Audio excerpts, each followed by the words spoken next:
Assalamualaikum warahmatullahi wabarakatuh. Halo teman-teman, perkenalkan saya Meira Rahmatillah. Di video kali ini, kita akan membahas materi mengenai sistem peredaran darah manusia dan hewan. Sistem peredaran darah atau sistem kardiovaskular adalah jaringan organ dan pembuluh kompleks yang bertanggung jawab untuk mengangkut darah ke seluruh tubuh. Sistem ini bekerja secara terus-menerus untuk memastikan setiap sel di tubuh mendapatkan nutrisi dan oksigen yang dibutuhkan, sekaligus membuang limbah metabolisme. Pada manusia, sistem transportasi atau peredaran darah terdiri atas 3 bagian utama, yaitu jantung, pembuluh darah, dan darah. Yang pertama ada jantung. Jantung ini terletak di rongga dada, dilindungi oleh perikardium. Memiliki 4 ruangan, yaitu atrium kanan dan kiri, dan ventrikel kanan dan kiri. Dinding ventrikel lebih tebal dari atrium. Ventrikel kiri paling tebal karena memompa darah ke seluruh tubuh. Pada jantung, terjadi 2 peredaran. Yang pertama, peredaran darah kecil atau pulmoner, di mana darah kotor dari tubuh menuju atrium kanan, kemudian ke ventrikel kanan, dan dipompa ke paru-paru untuk mengambil oksigen, lalu kembali ke atrium kiri. Kemudian, peredaran darah besar, di mana darah kaya oksigen dari ventrikel kiri dipompa ke seluruh tubuh, kecuali paru-paru. Lalu, darah miskin oksigen kembali ke atrium kanan. Selanjutnya, ada pembuluh darah yang terbagi menjadi 3 jenis, yaitu arteri atau pembuluh nadi yang membawa darah dari jantung ke kapiler dengan dinding yang tebal dan elastis. Yang kedua, vena atau pembuluh balik yang membawa darah kembali ke jantung dan memiliki katup untuk mencegah darah kembali. Dan yang ketiga, ada kapiler atau pembuluh yang sangat kecil, tempat pertukaran oksigen, nutrisi, dan limbah. Kemudian darah, medium transportasi yang mengangkut oksigen, nutrisi, limbah, ion, dan hormon, serta berperan dalam kekebalan tubuh dan mengedarkan panas. Darah memiliki 4 komponen, diantaranya yaitu eritrosit atau sel darah merah, leukosit atau sel darah putih, trombosit atau keping darah, dan plasma darah. Yang pertama ada eritrosit atau sel darah merah. Sel darah ini jumlahnya paling banyak, bentuknya bikonkav, tidak berinti, dan mengandung hemoglobin pengikat oksigen. Yang kedua, leukosit atau sel darah putih. Sel darah putih ini memiliki inti, melindungi tubuh dari infeksi. Sel darah putih ini ada yang memiliki granula dan ada yang tidak memiliki granula. Yang ketiga, trombosit atau keping darah, yaitu sebuah fragmen sel yang berperan dalam pembekuan darah. Dan yang terakhir, ada plasma darah. Plasma darah ini berupa cairan kekuningan, sebagian besar air, mengandung glukosa, asam amino, ion, hormon, dan protein, termasuk fibrinogen untuk pembekuan darah. Setelah kita membahas mengenai sistem peredaran darah dan fungsinya, mari kita bahas mengenai gangguan dan kelainan yang terjadi pada sistem peredaran darah. Yang pertama ada anemia atau kekurangan zat besi. Anemia adalah kondisi medis di mana jumlah sel darah merah sehat dalam tubuh tidak mencukupi. Sel darah merah mengandung hemoglobin dan protein kaya zat besi yang mengangkut oksigen dari paru-paru ke seluruh tubuh. Kekurangan hemoglobin atau zat besi menyebabkan tubuh tidak mendapatkan cukup oksigen, yang dapat mengakibatkan gejala seperti kelelahan, sesak napas, pusing, kulit pucat, dan detak jantung tidak teratur. Penyebab umum meliputi kekurangan gizi, terutama zat besi, folat, atau vitamin B12, pendarahan kronis, penyakit ginjal kronis, dan kondisi genetik tertentu. Selanjutnya ada leukemia. Leukemia adalah kanker pada sel-sel pembentuk darah di sumsum tulang. Pada leukemia, sumsum tulang memproduksi sel darah putih abnormal dalam jumlah besar yang tidak berfungsi sebagaimana mestinya. Sel-sel abnormal ini menghambat produksi sel darah normal, sel darah merah, sel darah putih sehat, dan trombosit, sehingga mengganggu fungsi kekebalan tubuh. menyebabkan anemia dan masalah pendarahan. Gejala leukemia bisa bervariasi, tetapi seringkali meliputi kelelahan, demam, infeksi yang sering, mudah memar dan berdarah, atau pembengkakan kelenjar getah bening.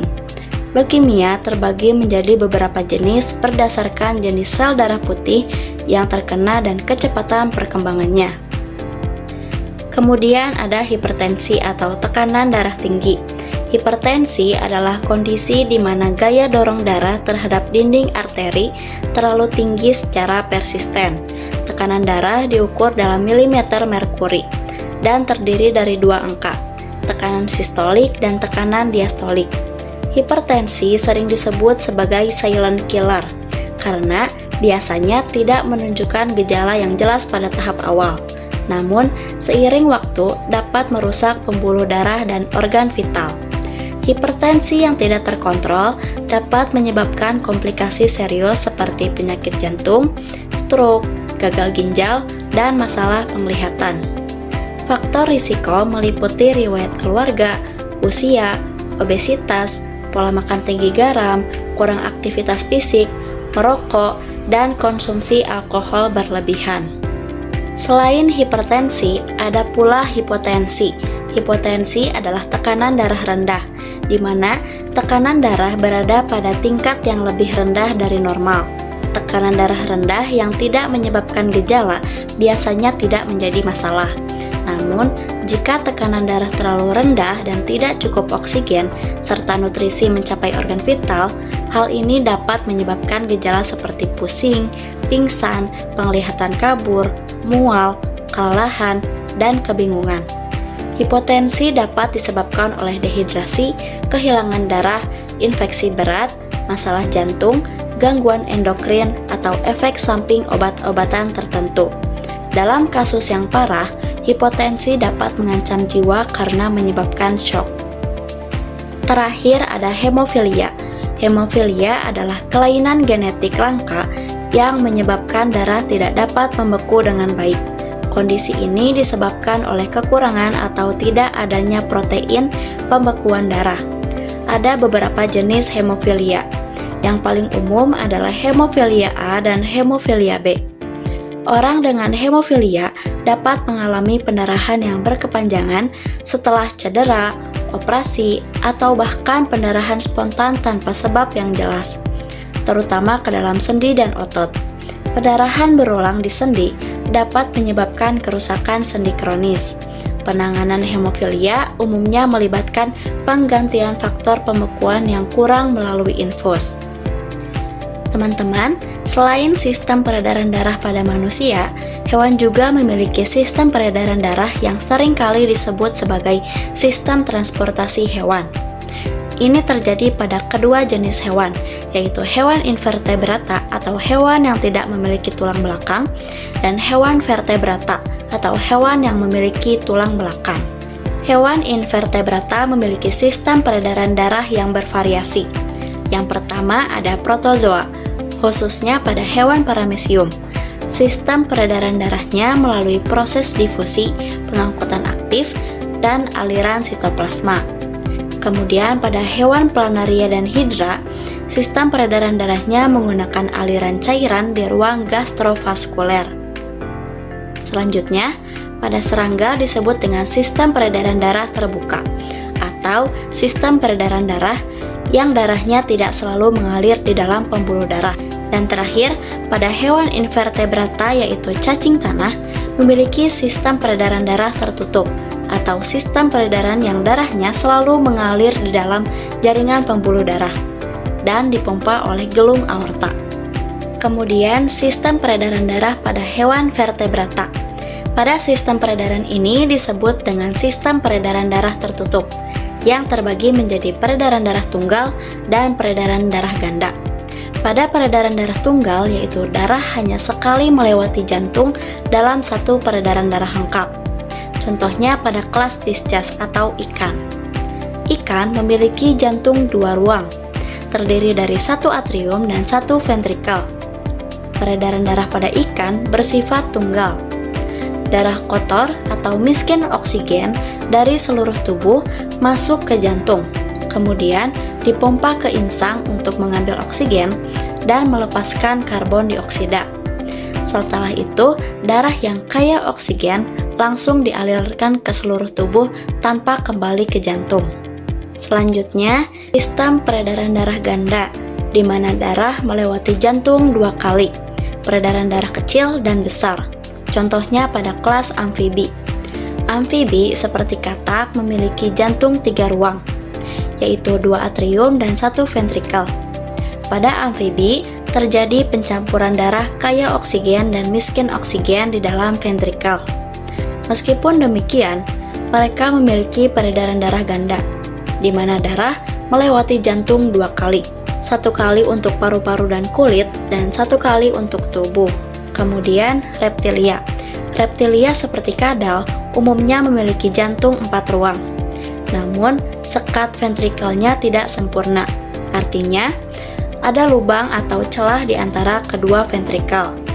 Meskipun demikian, pada beberapa reptil, lubang ini dapat tertutup sesaat saat jantung berkontraksi, sehingga mencegah pencampuran darah yang signifikan antara kaya oksigen dan miskin oksigen.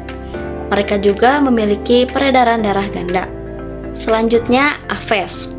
Aves atau burung memiliki jantung 4 ruang yang sempurna, terdiri dari 2 atrium dan 2 ventrikel. Sekat antar ventrikelnya utuh, sehingga tidak ada pencampuran darah antara darah kaya oksigen dan miskin oksigen. Peredaran darah pada burung adalah peredaran darah ganda, yang terpisah sempurna antara peredaran darah kecil dan peredaran darah besar. Dan yang terakhir ada mamalia. Mamalia termasuk manusia juga memiliki jantung 4 ruang sempurna, 2 atrium dan 2 ventrikel. Sama seperti burung, tidak ada pencampuran darah antara darah kaya oksigen dan miskin oksigen.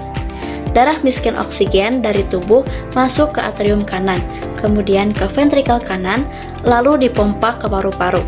Setelah mengambil oksigen, darah kaya oksigen kembali ke atrium kiri, masuk ke ventrikel kiri, dan ke seluruh tubuh. Sistem peredaran darah ganda yang sempurna ini memungkinkan pasokan oksigen yang efisien ke seluruh tubuh, mendukung metabolisme yang tinggi dan suhu tubuh yang konstan pada mamalia.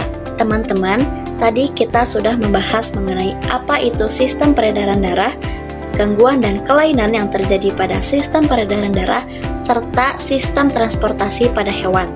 Semoga penjelasan ini dapat menambah wawasan kalian. Sampai bertemu di kesempatan berikutnya.